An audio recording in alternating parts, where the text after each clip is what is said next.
Hey guys, welcome back. നമ്മുടെ ഇന്നത്തെ content എന്ന് പറയുന്നത് ഒരു തരത്തിലും എൻ്റെ പ്ലാനിലോ അല്ലെങ്കിൽ എൻ്റെ ലിസ്റ്റിലോ ഇല്ലാത്ത ഒരു വിഷയമാണ്. പക്ഷേങ്കിൽ ഒരുപാട് പേര് നമ്മുടെ ഡി എമ്മിലും അതുപോലെ കമൻറ്റ് ബോക്സിലും ചോദിച്ചതുകൊണ്ടാണ് ഈ ഒരു വിഷയത്തെ നമ്മൾ കോണ്ടൻ്റായിട്ട് സെലക്ട് ചെയ്തേക്കുന്നത്.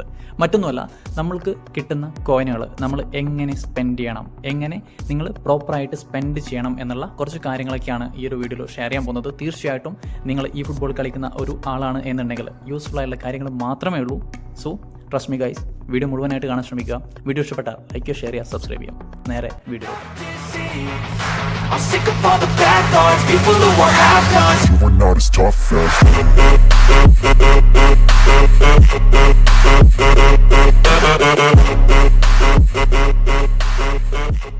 സോ ഗൈസ്, ഒരുപാട് കാര്യങ്ങളൊന്നുമില്ല, നമുക്ക് വളരെ ചുരുക്കിയിട്ട് കാര്യങ്ങൾ പറഞ്ഞു പോകാം.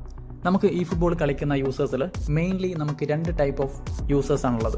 അതിൽ ഒന്ന് അക്കൗണ്ട് ബിൽഡ് ചെയ്തെടുക്കുന്ന ഒരു യൂസേഴ്സ്. ആ ഒരു വിഭാഗത്തെക്കുറിച്ച് പറയുകയാണെങ്കിൽ, എപ്പോഴാണ് ഈ ഫുട്ബോൾ കളിക്കാൻ തുടങ്ങിയത് അന്ന് മുതലേ ഒരു അക്കൗണ്ട് ബിൽഡ് ചെയ്തെടുക്കുന്നു. ആ ഒരു അക്കൗണ്ടിനോട് ഒരുപാട് ഫീലിങ്സുകളും ഒരുപാട് ഓർമ്മകളും കാര്യങ്ങളൊക്കെ ആയിട്ട് സ്വന്തം അക്കൗണ്ടിനോട് ഒരു ഇമോഷണലി കണക്ഷനും കാര്യങ്ങളൊക്കെയുള്ള യൂസേഴ്സ് ഉണ്ട്. അതാണ് നമ്മുടെ ഒന്നാമത്തെ കാറ്റഗറി.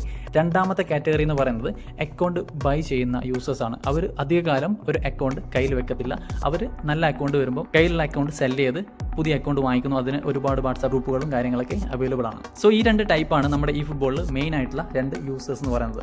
നമുക്ക് ആദ്യം തന്നെ അക്കൗണ്ട് ബിൽഡ് ചെയ്തെടുക്കുന്ന യൂസേഴ്സിന്റെ കാര്യം നോക്കാം. ഇതിൽ നമുക്ക് മെയിൻലി രണ്ട് ടൈപ്പ് ഓഫ് ആൾക്കാരുണ്ട്. അക്കൗണ്ട് ബിൽഡ് ചെയ്യുന്നത് ഫ്രീ കോയിൻ, കോണമി ഫ്രീ ആയിട്ട് തരുന്ന കോയിൻസ് മാത്രം ഉപയോഗിച്ചിട്ട്, ഒരിക്കലും കോയിൻസോ കാര്യങ്ങളോ പർച്ചേസ് ചെയ്യാതെ ഫ്രീ ആയിട്ട് കിട്ടുന്ന കാർഡുകളും ഫ്രീ ആയിട്ട് കിട്ടുന്ന കോയിൻസുകളും കാര്യങ്ങളൊക്കെ വെച്ച് മാത്രം അക്കൗണ്ട് ബിൽഡ് ചെയ്തെടുക്കുന്ന ഒരുപാട് യൂസേഴ്സ് ഉണ്ട്. മെജോറിറ്റി നോക്കുവാണെങ്കിൽ ഇവരായിരിക്കാം കൂടുതൽ.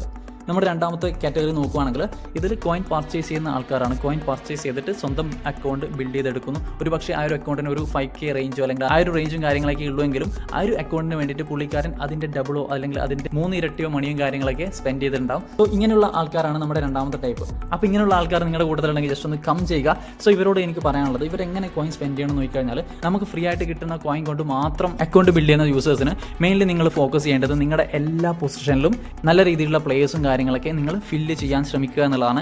അല്ലാതെ നിങ്ങൾക്ക് ഫ്രീ കിട്ടുന്ന കോയിൻ കൊണ്ട് നിങ്ങൾക്ക് എല്ലാ പൊസിഷനിലും എപ്പിക് കാർഡും കാര്യങ്ങളൊന്നും കിട്ടത്തില്ല. അതുകൊണ്ട് തന്നെ നല്ല രീതിയിൽ കളിക്കുന്ന ഹൈലൈറ്റ് കാർഡുകളുള്ള പൊസിഷനിൽ നിങ്ങൾ വീണ്ടും ഒരു എപ്പിക്കിന് വേണ്ടിയിട്ട് കറക്കിയിട്ട് നിങ്ങളുടെ കയ്യിലുള്ള കോയിൻ കളയാതിരിക്കുക. നിങ്ങൾക്ക് ഇല്ലാത്ത പൊസിഷനിൽ ഒരു നല്ലൊരു പ്ലെയർ വന്നു കഴിഞ്ഞാൽ ആ ഒരു കാർഡിന് വേണ്ടിയിട്ട് നിങ്ങൾക്ക് കോയിൻസ് കറക്കാം. അതുപോലെ തന്നെ നിങ്ങൾ മെയിൻലി എപ്പിക് പാക്കിനേക്കാളും നിങ്ങൾ കൂടുതൽ കോൺസെൻട്രേറ്റ് ചെയ്യേണ്ടത്, നിങ്ങൾക്ക് ഒരു 500 കോയിനോ അല്ലെങ്കിൽ 1500 കോയിനോ ഷുവറായിട്ട് എടുക്കാൻ പറ്റുന്ന പാക്കുകൾ വരാം. അതിൽ ചിലപ്പോൾ ബിഗ് ടൈം കാർഡുകൾ ഉണ്ടാവും, അല്ലെങ്കിൽ ഫിക്സഡ് കാർഡുകളായിരിക്കാം. മെയിൻലി നമുക്ക് കോപ്പയും അതുപോലെ തന്നെ യൂറോ കപ്പും കാര്യങ്ങളൊക്കെ നടക്കുന്ന ടൈമിലാണ് ഇതുപോലുള്ള പാക്കുകളും കാര്യങ്ങളൊക്കെ വരുന്നത്. അപ്പോൾ നിങ്ങൾ ഫ്രീ കോയിൻ കൊണ്ട് മാത്രം അക്കൗണ്ട് ബിൽഡ് ചെയ്തെടുക്കുന്ന യൂസേഴ്സ് ആണെങ്കിൽ മെയിൻലി നിങ്ങൾ ഈ ഒരു കാര്യങ്ങളൊക്കെയാണ് ശ്രദ്ധിക്കേണ്ടത്. രണ്ടാമതായിട്ട്, നിങ്ങൾ കോയിൻ പർച്ചേസ് ചെയ്യുന്ന അല്ലെങ്കിൽ അക്കൗണ്ട് വാങ്ങുകയും വിൽക്കുകയും ചെയ്യാതെ സ്വന്തം അക്കൗണ്ട് മാത്രം ബിൽഡ് ചെയ്തെടുക്കുന്ന ആൾക്കാരാണെങ്കിൽ നിങ്ങൾ ഓൾറെഡി എല്ലാ പൊസിഷനിലേക്കുള്ള പ്ലേസിനും കാര്യങ്ങളൊക്കെ ആയിട്ട് എപ്പിക് പാക്കും കാര്യങ്ങളൊക്കെ എടുത്ത് വെച്ചിട്ടുണ്ടാവും. നിങ്ങൾ മെയിൻലി കോൺസെൻട്രേറ്റ് ചെയ്യേണ്ടത് അസറ്റായിട്ട് നിൽക്കുന്ന കുറച്ച് പ്ലേയേഴ്സ് ഉണ്ടാവും. ഓവർ പവർ ആയിട്ട് വരുന്ന പാക്കുകളും കാര്യങ്ങളൊക്കെ ഉണ്ടാവും. അത് മെയിൻലി നിങ്ങൾ കോൺസെൻട്രേറ്റ് ചെയ്യുക. നിങ്ങളുടെ സ്ക്വാഡിന്റെ ആ ഒരു ക്വാളിറ്റി നിങ്ങൾ ഇൻക്രീസ് ചെയ്യുക എന്നുള്ളതാണ്. എക്സാമ്പിൾ നോക്കുകയാണെങ്കിൽ ഈയിടെ വന്ന നമ്മുടെ ബിഗ് ടൈം മെസ്സി, ബ്ലിറ്റ്സ്കളും കാര്യങ്ങളൊക്കെ ചെയ്യുന്ന മെസ്സി, അതുപോലെ തന്നെ എട്ടുയുടെ കാർഡ്, അതുപോലെ തന്നെ റുമിയുടെ കാർഡ്, ഇങ്ങനെയുള്ള കാർഡുകൾ ഉള്ള ഒരു ഓണറാണ് എന്നുണ്ടെങ്കിൽ നിങ്ങൾക്ക് കുറച്ചും കൂടി ആ ഒരു അക്കൗണ്ട് കാണുമ്പോൾ തന്നെ നിങ്ങൾക്കൊരു ഫീലും കാര്യങ്ങളൊക്കെ ഉണ്ടാവും. നിങ്ങൾ പണ്ടേ കളിച്ചു വരുന്ന അക്കൗണ്ട് ആയതുകൊണ്ട് തന്നെ നിങ്ങൾ ഇതുപോലുള്ള ഗ്ലിച്ച് പ്ലേയേഴ്സിനെ, അല്ലെങ്കിൽ നമ്മുടെ അക്കൗണ്ട് അറിയപ്പെടുന്നത് തന്നെ റുമിയുടെ കാർഡുള്ള അക്കൗണ്ട് അല്ലെങ്കിൽ എട്ടുയുടെ കാർഡുള്ള അക്കൗണ്ട്, അങ്ങനെ അറിയപ്പെടുന്ന രീതിയിലുള്ള പ്ലേയേഴ്സും കാര്യങ്ങളൊക്കെ ഉണ്ടാവും. അങ്ങനെയുള്ള പ്ലേയേഴ്സിനെ നിങ്ങൾ കോൺസെൻട്രേറ്റ് ചെയ്താൽ കുറച്ചുകൂടി നിങ്ങളുടെ അക്കൗണ്ട് കുറച്ചുകൂടി നിങ്ങൾക്ക് മറ്റൊന്നുമല്ല, നിങ്ങൾക്കൊരു മനസ്സുഖം കാര്യങ്ങളൊക്കെ ഉണ്ടാവുന്നേ ഉള്ളൂ. സോ നമ്മുടെ ഒന്നാമത്തെ കാറ്റഗറി കഴിഞ്ഞു. രണ്ടാമത്തെ കാറ്റഗറി എന്ന് പറയുന്നത് അക്കൗണ്ട് വാങ്ങുകയും വിൽക്കുകയും ചെയ്ത് അക്കൗണ്ട് ബിൽഡ് ചെയ്തെടുക്കുന്ന യൂസേഴ്സ് ആണ്. ഇതിൽ മെയിൻലി കോയിൻ പർച്ചേസ് ചെയ്യുന്ന യൂസേഴ്സ് തന്നെയാണ് കൂടുതൽ. ഇതുപോലെ അക്കൗണ്ട് വാങ്ങുകയും വിൽക്കുകയും ചെയ്യുന്നവർ ഒരിക്കലും ഫ്രീ കോയിൻ മാത്രം ആശ്രയിച്ചുകൊണ്ട് ഈ ഒരു പരിപാടിക്ക് നിൽക്കുന്നില്ല. അത്യാവശ്യം കോയിനും കാര്യങ്ങളൊക്കെ പർച്ചേസ് ചെയ്യുന്നുണ്ടാവും. ഇങ്ങനെയുള്ള ആൾക്കാർ എവിടെ കോയിൻ സ്പെൻഡ് ചെയ്യണം എന്ന് ചോദിച്ചു കഴിഞ്ഞാൽ, നിങ്ങളുടെ അക്കൗണ്ട് നല്ല രീതിയിൽ സെയിലും കാര്യങ്ങളൊക്കെ ആവണമെന്നുണ്ടെങ്കിൽ നല്ലൊരു കോമ്പിനേഷൻ നിങ്ങളുടെ അക്കൗണ്ടിൽ വരുത്തണം.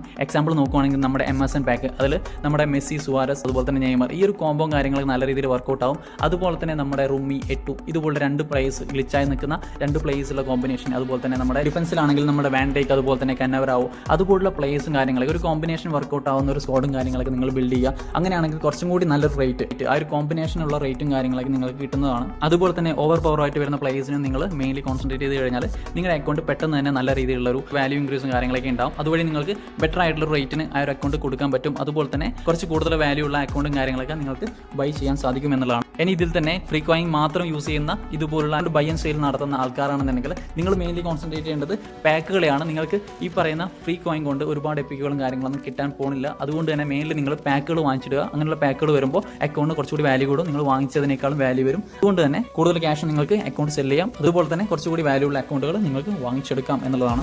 സോ ഇത്രയും കാര്യങ്ങളൊക്കെയാണ് മെയിൻലി അക്കൗണ്ടുകൾ വാങ്ങുകയും വിൽക്കുകയും ചെയ്യുന്നവരോട് എനിക്ക് മെയിൻലി പറയാനുള്ള ഒരു കാര്യം എന്താണെന്ന് വെച്ച് കഴിഞ്ഞാൽ, ഈ കാര്യങ്ങൾ ഞാൻ പറയാൻ കാരണം തന്നെ ഒരുപാട് പിള്ളേർ വന്നിട്ട് ഇവർ എവിടെ നിന്നൊക്കെയോ ക്യാഷും കാര്യങ്ങളൊക്കെ ആയിട്ട് പോയിട്ട് പല ഗ്രൂപ്പുകളിൽ നിന്നും പല അക്കൗണ്ടുകളും കാര്യങ്ങളൊക്കെ പർച്ചേസ് ചെയ്തിട്ട് സ്കാമായി പോകുന്നു, അവരുടെ പൈസ പോകുന്നു, അല്ലെങ്കിൽ കയ്യിലുള്ള അക്കൗണ്ടുകളും കാര്യങ്ങളൊക്കെ പല ആൾക്കാർക്കും ബോക്സ് കാര്യങ്ങളൊക്കെ സ്പിൻ ചെയ്യാൻ കൊടുക്കുന്നു, ട്രിക്കുകൾ വർക്കാവും എന്നൊക്കെ പറഞ്ഞിട്ട് എപ്പിക്ക് എടുക്കാൻ വേണ്ടിയിട്ട് ഇത് പറയുന്ന യൂസർ നെയിമും പാസ്വേഡൊക്കെ കൊടുത്തിട്ട് അങ്ങനെ അക്കൗണ്ടുകൾ സ്കാമായി പോകുന്ന ഒരുപാട് കേസുകളുണ്ട്. ഒരുപാട് പേര് എൻ്റെ DM വന്നിട്ട് കരഞ്ഞു പറയാറുണ്ട്. അതൊക്കെ കൊണ്ടാണ് ഈ ഒരു കോണ്ടന്റ് ഞാൻ സെലക്ട് ചെയ്തേക്കുന്നത്. നമ്മുടെ പ്ലാനിൽ ഇല്ലാത്തൊരു കോണ്ടന്റ് ആണ്. അപ്പോൾ നമുക്ക് അധികം നീട്ടി വലിക്കാൻ നിൽക്കേണ്ട. അവസാനമായിട്ട് ഒരു കാര്യം കൂടി, നിങ്ങൾ അക്കൗണ്ട് ബൈ ചെയ്യുമ്പോഴും അതുപോലെ തന്നെ അക്കൗണ്ടുകൾ വിൽക്കുമ്പോഴും നിങ്ങൾ ഉറപ്പായിട്ടും ഓരോ പ്ലേസിനും എത്ര വാല്യൂ കിട്ടുന്നുണ്ട്, ഈ ഒരു അക്കൗണ്ടിന് എത്രത്തോളം റേറ്റിനൊക്കെ പോകാം, അല്ലെങ്കിൽ എത്രത്തോളം റേറ്റിനൊക്കെ വാങ്ങിക്കാം എന്നുള്ളൊരു കൃത്യമായുള്ള നോളജും കാര്യങ്ങളൊക്കെ നിങ്ങൾക്ക് വേണം. അല്ലാതെ മെയിൻലി സ്കാമും കാര്യങ്ങളൊക്കെ നടക്കുന്നത് നിങ്ങൾക്ക് ഒരുപാട് പ്ലേസ് എപ്പിക് കാർഡുകളും കാര്യങ്ങളൊക്കെയുള്ള MSN പാക്കും കാര്യങ്ങളൊക്കെയുള്ള അക്കൗണ്ടുകൾ വളരെ ചെറിയ റേറ്റിന് ഒരു തരത്തിൽ നമുക്ക് എവിടെ നിന്നും കിട്ടാത്ത റേറ്റിനൊക്കെ നിങ്ങൾക്ക് DMലൊക്കെ വന്നിട്ട് ഓഫറും കാര്യങ്ങളൊക്കെ തരാം. അതുപോലെ തന്നെ ഫേക്ക് ആയിട്ടുള്ള ഗ്രൂപ്പുകളിൽ നിന്നും നിങ്ങൾക്ക് ഇതുപോലുള്ള അക്കൗണ്ടുകളും കാര്യങ്ങളൊക്കെ കാണാം. ഇങ്ങനെ കാണുമ്പോൾ നിങ്ങൾ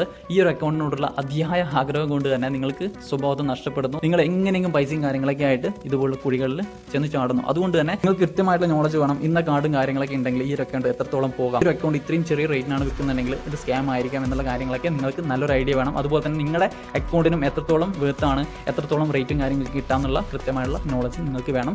സോ ഇത്രയും കാര്യങ്ങളൊക്കെയാണ്. ഈ ഒരു കാര്യങ്ങളൊക്കെ നിങ്ങൾ മസ്റ്റായിട്ട് നിങ്ങൾ അറിഞ്ഞിരിക്കണം. ഈ ഫുട്ബോളിൽ നിൽക്കുന്ന ഒരാളാണ്, സീരിയസ് ആയിട്ട് കാണുന്ന ഒരാളാണെന്നുള്ളത് മാത്രമാണ് ഈ ഒരു കാര്യങ്ങളൊക്കെ ശ്രദ്ധിക്കേണ്ടത്. നേരം പോക്കിന് കളിക്കുന്ന പ്ലേയേഴ്സ് ആണെന്നുണ്ടെങ്കിൽ just skip this video. So guys, ഇത്രയും കാര്യങ്ങളൊക്കെ ഉള്ളൂ. വീഡിയോ ഇഷ്ടപ്പെട്ടാൽ ലൈക്ക്, ഷെയർ ചെയ്യുക, സബ്സ്ക്രൈബ് ചെയ്യുക. അടുത്തൊരു ഇമ്പോർട്ടൻറ്റ് കോണ്ടന്റുമായിട്ട് മീറ്റ് ചെയ്യാം. So guys, by.